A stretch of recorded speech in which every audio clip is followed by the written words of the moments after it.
Buenas tardes, de nuevo, programa Calle Libertad, y hoy tenemos con nosotros a Guillermo Cervera Gobante, familia de los Cerveras, súper conocida en nuestra bahía. Vamos a hablar de varios temas interesantes. Vamos a empezar hablando de la Sociedad de Amigos del País de Puerto Real, que él preside, y luego vamos a hablar un poco también sobre su abuelo, el Panteón de Marinos Ilustres. Ya iremos desmembrando. Guillermo, muchísimas gracias por aceptar la invitación y venir. Muchas de nada. Guillermo, vamos a empezar, si te parece, hablando por el tema de la Sociedad de Amigos del País de Puerto Real, que tú presides. Háblame un poco de qué es y qué cosas hace. Estas son unas organizaciones que hubo a final del siglo XVIII, digamos, de corte liberal, es digamos la entrada del liberalismo en España, que eran sociedades económicas de amigos del país. Hubo una en Puerto Real, hay muchas que no cerraron nunca y son inmensamente ricas. Hoy en ¿sí? día, sí. Yo estoy en relación con ellos porque hay una red de sociedades económicas de amigos del país a la cual nosotros pertenecemos recientemente. Y entonces nosotros pues nos dio por ahí por restaurar una que había muerto con el tiempo y le pusimos el nombre de puertorrealeña para ya distinguir que era la de Puerto Real. En fin, luego en realidad los socios que tenemos no son de Puerto Real, hay de todo, hay de San Fernando, hay algunos de Chiclana, hay de Cádiz Capital y del puerto de Santa María. En Cádiz Capital no hay Sociedad de Amigos del País, ¿verdad? No, la única que está viva en la zona es la de Vejer. La de Vejer. La de Vejer. Bueno, yo te llamo un poco porque mi amigo Fernando Feijóo me comentó el proyecto que teníais sobre el carenero, el antiguo carenero de Puerto Real, que se reformó en su momento, creo, cuando se reformó el puente Suazo, pero ahí está abandonado. Sí, exactamente. El Real Carenero se reforma aproximadamente, bueno, es un proyecto que está en torno a la conmemoración de la Constitución del 12. El segundo centenario. Y entonces resulta que, la verdad, se hizo una obra relativamente incompleta, porque, por ejemplo, no tiene servicios. No tiene servicios, eso es esencial para desarrollar cualquier tipo de actividad. Entonces, tampoco la obra ha sido una obra muy bien hecha. Bueno, pero se restauró el conjunto de lo que se llama el Real Carenero. Que es una especie de como de astillero, ¿no? ¿No? Bueno, sí, era Real Carenero donde carenaban los barcos de la Armada y civiles, y es de la época, o sea, en realidad es siglo XVI-XVII, fundamentalmente el XVI y el XVII, aunque algunos esto sostienen que empezó antes, un poquito antes, a finales del XV, y otros que, bueno, pero lo que sí está claro es que finaliza su actividad cuando entra en funcionamiento la carraca, que ya no coge una función como para carenar las embarcaciones, bueno, y elementos de las embarcaciones para esto, lo que son las jarcias, todo eso, dejó de ser su principal actividad, hizo algo de construcción también de barcos, y dejó de ser su actividad y pasó a ser una actividad secundaria en principio de la Armada. Y luego todos sabemos que en el 12, cuando la invasión de los franceses, fue un sitio fundamental en la defensa de eso. Y ahí tiene una serie de fortificaciones que hay que mantener y que están regulín también. En general todo está regulín. Guillermo, vosotros tenéis un proyecto sobre ese de reforma de... Bueno, nosotros no es un proyecto, ¿no? Porque hacer un proyecto de eso tiene que caducar y tal. Aunque sí tenemos dentro de los socios, pues tenemos arquitectos que están dispuestos a trabajar, tenemos ingenieros navales, porque es un tema que roza mucho la ingeniería naval, y tenemos también buenos contactos con ingenieros de camino, que podríamos abordar un proyecto, pero bueno, no hemos redactado un proyecto. Vale. Hemos hecho lo que se dice una propuesta. Una propuesta. Una propuesta de cómo sacar eso adelante. Esa propuesta es, nosotros somos herederos de un grupito que se llamaba Amigos del Real Carenero. Y esos amigos del Real Carenero fueron los que empezaron a hacer esta propuesta. Esta propuesta, bueno, yo redacté bastante. Esta propuesta, aparte de repasar, como siempre se hace en estas cosas, la historia del sitio, se da un plan de actividad y cómo hacerlo. El plan de actividad, básicamente lo que se pide es, y se podía gestionar, es un problema de gestión, se pide montar allí un museo de la construcción de la construcción naval del siglo XVIII, que no lo hay exactamente específico, no lo hay. Y luego aprovechar que hay un dique, sí. Aprovechar que hay un dique para meter también construcción de embarcaciones de época, esto, que hay organizaciones que se dedican a esto. Esa es nuestra idea, y todo bajo el prisma de una fundación. Hay que hacer una fundación de dónde sacar el dinero y tal. Esa propuesta es del año 2020, sí. Y se presentó fundamentalmente al que ahora mismo tiene la responsabilidad del mantenimiento y de la actividad del sitio, y se presentó al Ayuntamiento de Puerto Real. Y la verdad, en un principio sí pareció que tenía cierto eco, tuvo cierto eco y cierta acogida. Incluso llegamos a dar un pasito para la creación de la fundación, pero hubo una metedura de pata de un partido político que presentó basado en el abandono que tenía el sitio, presentó una demanda criminal al pleno del ayuntamiento, y eso frenó todo. Vale. Y a partir de ahí pues hemos tenido nuestras conversaciones, sí, pero nunca cuajamos nada. Cuajamos nada. Es muy interesante que eso se hiciese, claro, una propuesta interesante. Nosotros en gestión tenemos, digamos, dentro del mundillo de Puerto Real, creemos que tenemos acceso a bastantes sitios.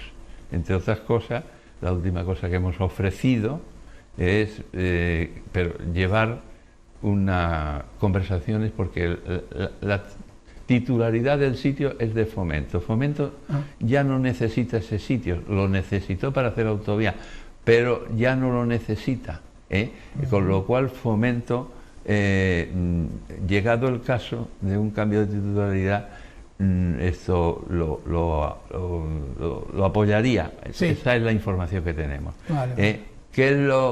¿A dónde queremos llevar nosotros el sitio? Lo queremos llevar a la Sociedad de Patrimonio Histórico-Cultural de España, que tiene presupuesto propio para abordar cosas de estas, porque el problema número uno del sitio es el dinero. El dinero, como siempre. También a través de una fundación tenemos sitios donde hablar de dinero. Vale. Guillermo, a mí me gustaría también tocar otro tema que no tiene nada que ver con este primero, acerca de una lápida. No sé mucho del asunto, he leído un artículo, me parece que tuyo, fue un artículo muy interesante, sobre una lápida que tiene o tenía, ahora tú me pones al día, tu abuelo en el Panteón de Marinos. No, vamos a ver, son dos temas distintos. El Panteón de Marinos Ilustres es uno, y la lápida de Puerto Real en su casa. En su casa. Vale. La lápida era una placa en los exteriores de su casa, que la tiene desde hace 73 años, concedida por el ayuntamiento, y que no tiene ninguna referencia a la guerra civil. No tiene absolutamente ninguna referencia. Entonces hay una asociación, como pasan estas cosas, en Puerto Real, que es el Ateneo Republicano, no sé qué historia es, que no tengo el gusto de conocerlo, que han presentado una denuncia ante el ayuntamiento en aplicación de la ley de memoria histórica ha requerido urbanismo, o sea, urbanismo del ayuntamiento, ha requerido al propietario de la casa, que es un sobrino mío, ha requerido pues que retire la placa. Y en eso estamos, que nos ha sentado a los que vivimos allí y a los que no también, nos ha sentado francamente mal. Porque mi abuelo fue una persona bastante sencilla, no era de honores y tal.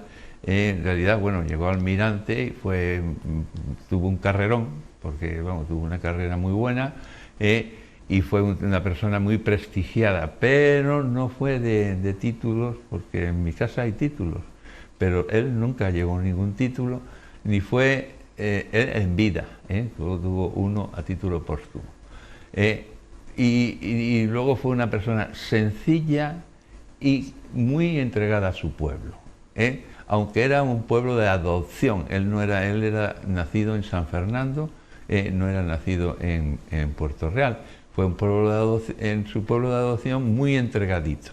Incluso yo, en el artículo que me has citado, cito una anécdota, una cosa que hacía, que era, él repartía unos bonos de consumo en el comercio, y la persona que pagaba luego esos bonos con dinero de él, por supuesto, pues esa persona todavía vive, tiene un porrón de años, el pobrecito, pero todavía vive, porque fue una persona que se quedó sin padre y sin madre y vivió desde los 14 años aproximadamente hasta los 25, 26, cuando ya ha muerto mi abuelo y mi abuela, que se casó, vivió con mis abuelos.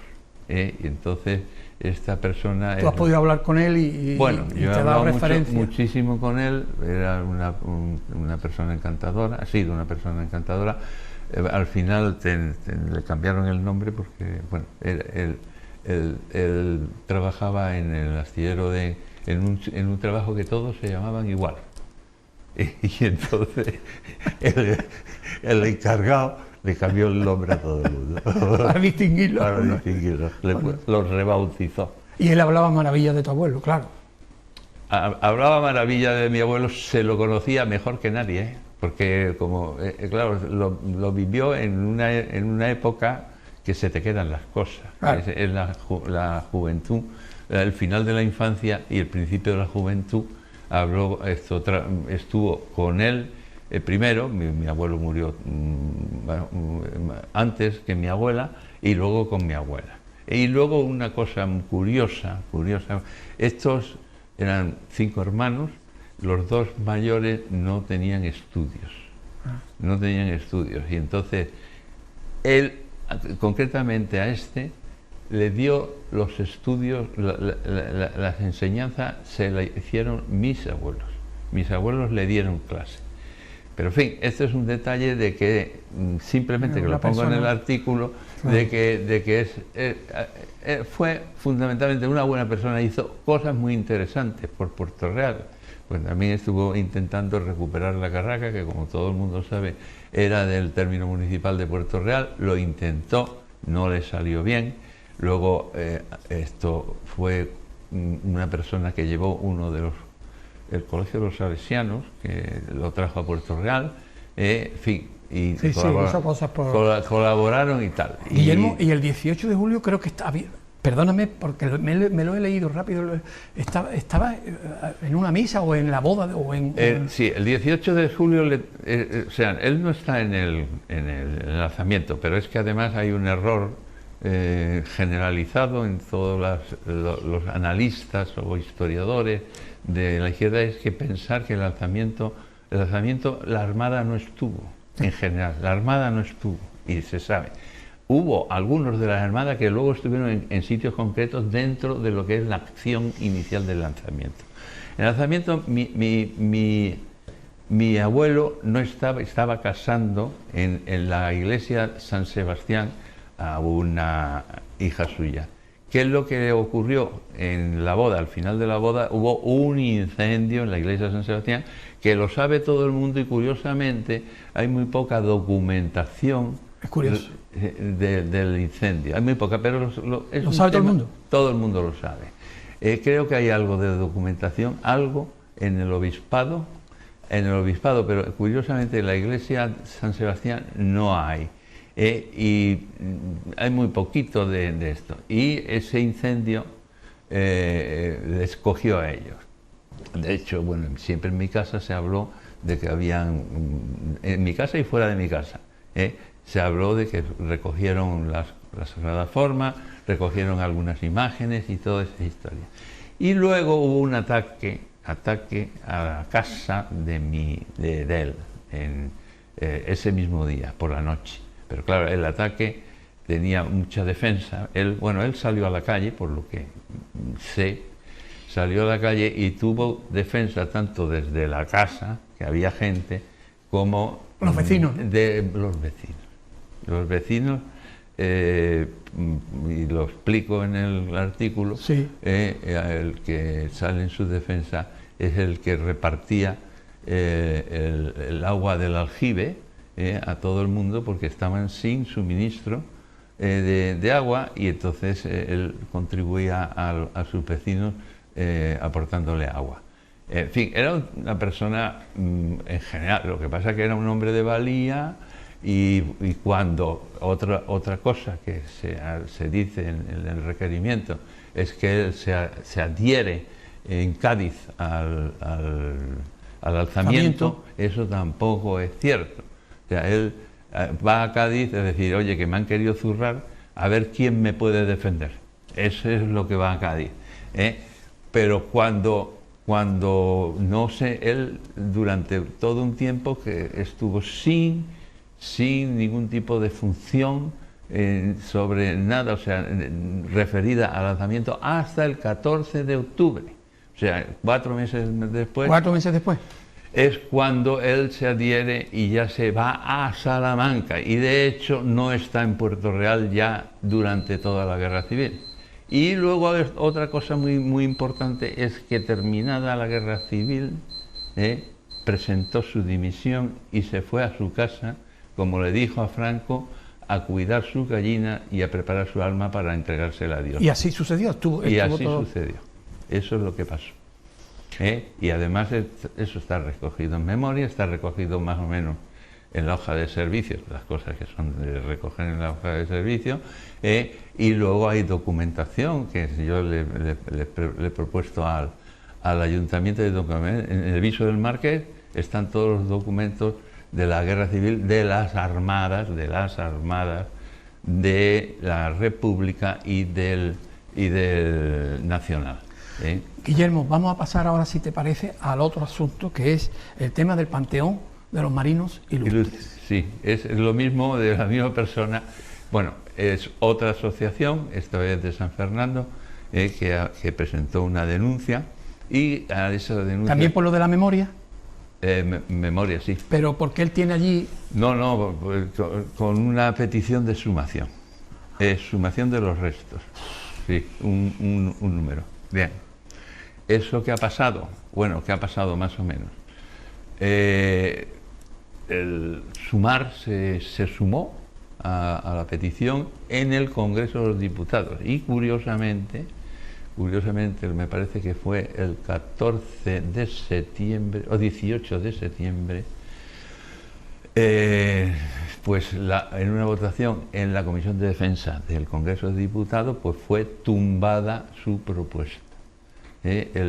Ante ese tumbamiento, el Ministerio de Defensa, o la ministra de Defensa, a la cual se le pidió consulta, se puso perfil.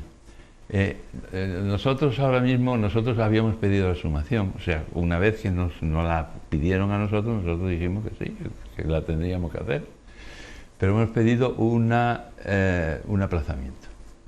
Estamos en un aplazamiento, y paralelamente nos hemos personado en un contencioso que puso esta empresa, esta asociación. Nos hemos personado como parte afectada. Y entonces hemos trasladado esto a los tribunales. Y, en fin, ahí está. Y ahí está. Bueno. Hay otro asunto también me gustaría tocar contigo. No sé si hay una conferencia también que tiene alguna relación, quizás sí. con... Bueno, falsamente también creo, pero sí. Sobre el asunto de los que huyeron de Málaga a Almería y hubo un bombardeo, etcétera. Eso somos, o sea, el creador del mito se llama, se conoce en la prensa, en los medios, como el de la desbandá, que yo lo considero, bueno, pues el creador de este fenómeno, eso se basó en una tesis doctoral de un catedrático de historia contemporánea de Málaga, que se llama Antonio Nadal, y que vendrá a darnos una conferencia sobre el proceso que se ha venido siguiendo con lo que yo le estoy llamando desbandá. Una conferencia el día 30 de este mes. De mayo. De mayo. ¿Dónde será?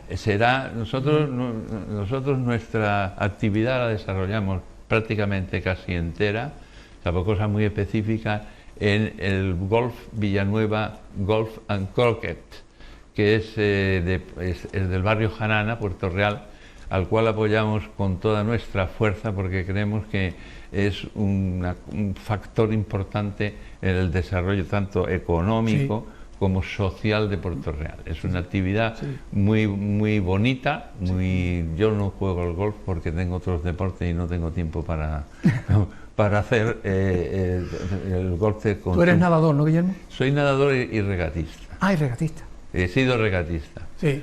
Ahora mismo, la verdad, me navego menos de lo que me gustaría, pero en fin, y me chupa mucho tiempo la Sociedad Puertorrealeña de Amigos del País. Claro. Me chupa mucho tiempo. Bueno, estábamos hablando que Nadal va a venir el día 30 Viene a dar esa conferencia. El día 30 a darnos una conferencia. Y la conferencia, el tema es la desbandada. ¿Por qué mi interés en la desbandada? Bueno, uno de los argumentos que plantea la asociación esta de San Fernando es que el causante, digamos, el responsable máximo digamos, del bombardeo que se dice que se hace a la población civil, pues fue precisamente mi abuelo. Entonces, eso es el tío que dice eso, aunque sea marino, porque ahí hay marinos, o militares, se llaman militares, el que dice eso no tiene ni idea de lo que es un jefe de Estado Mayor de la Armada. O sea, el jefe de Estado Mayor de la Armada, digamos, dispone las unidades que van a ir a un sitio a otro, pero eso, digamos, el mando lo ejerce generalmente otro mando local. Pero da la casualidad de que la conquista de Málaga no se hace bajo el mando del Estado Mayor de la Armada en cuanto a la actuación de los barcos, se hace bajo el mando del Ejército de Andalucía, del sur, o sea, Queipo de Llano. Queipo de Llano es, digamos, en todo caso sería que, por cierto, no lo citas en ningún momento, porque esta es una actuación que hacen justo contra el Panteón de Marinos Ilustres. Y son los almirantes morenos, que uno se ha sumado ya, y luego el almirante Juan Cervera Valderrama. Y en este caso, como una de las acusaciones, que además están en los tribunales, es precisamente el tema de la desbandada, hombre, yo me he procurado saber algo de la desbandada y contactar con la persona que más sabe. Sí. ¿Y has hablado con esa persona? Con Antonio Nadal. Antonio Nadal, sí, lo tenemos a base de WhatsApp, estamos muy contactados. Ahora nos vamos a conocer personalmente. Sí, y entonces Nadal va a venir a explicar la verdad, claro. Sí, Nadal tenemos que ir terminando, pero termina tranquilo. Nadal es el causante del mito, es el origen del mito, fue el primero que lo investiga en su tesis doctoral, y entonces la evolución le ha parecido que no es la correcta. Y entonces... lo que se ha dicho después, ¿no? A partir de lo que se ha ido diciendo, los datos que se han ido aportando, los números de muertos, el número... e incluso digamos, el bombardeo. Técnicamente, el bombardeo, yo no soy artillero, pero bueno, algo sé. El bombardeo, o sea, cuando se va a matar gente, aposta, que es lo que se está diciendo, se va a matar personas, no se está a 6 millas de la costa y lanzando unas bombas gordas, que además resulta que estaban escasitos de bomba los barcos. Se va y se mete uno en la playa, a 2 millas de la playa, y se lanzan fuego de ametralladora. Fuego de ametralladora, y entonces con eso, digamos, se mata mejor a la gente, a los civiles. O sea que ese es hay otros errores monstruosos, por ejemplo, que lo he dicho antes, que el crucero Almirante Cervera es que no estaba allí. Vale. Y se le acusa también, o sea, en fin, la historia, los planteamientos subjetivos de historia que se está difundiendo por ahí, realmente pues dejan mucho que desear en cuanto al rigor. No hay rigor. No hay rigor. Y luego hay un subterráneo revanchista también. Bueno, el revanchismo políticamente, ¿no? y un sentimiento de odio, querer generar odio. Y en el caso de lo que volviendo a la placa, o sea, genera una cosa que genera instantáneamente, es desconfianza. Claro. Desconfianza. ¿Por qué hay desconfianza? Porque es que te planteas, vives en un pueblo que no sabes lo que va a ser, el después cómo va a ser. No se sabe. No se sabe. No se sabe, como que además... ¿Qué paso más se va a dar? ¿Qué paso más? Y además como depende mucho, depende, o sea, en cuanto a la interpretación histórica concreto, mucho depende del subjetivismo, pues no sabemos, o sea, el caso que se le haga a otra denuncia de otro tipo y qué puede afectar, qué se van a inventar. ¿Qué se van a inventar? O sea, aquí debíamos estar todos... tratando de vivir tranquilitos.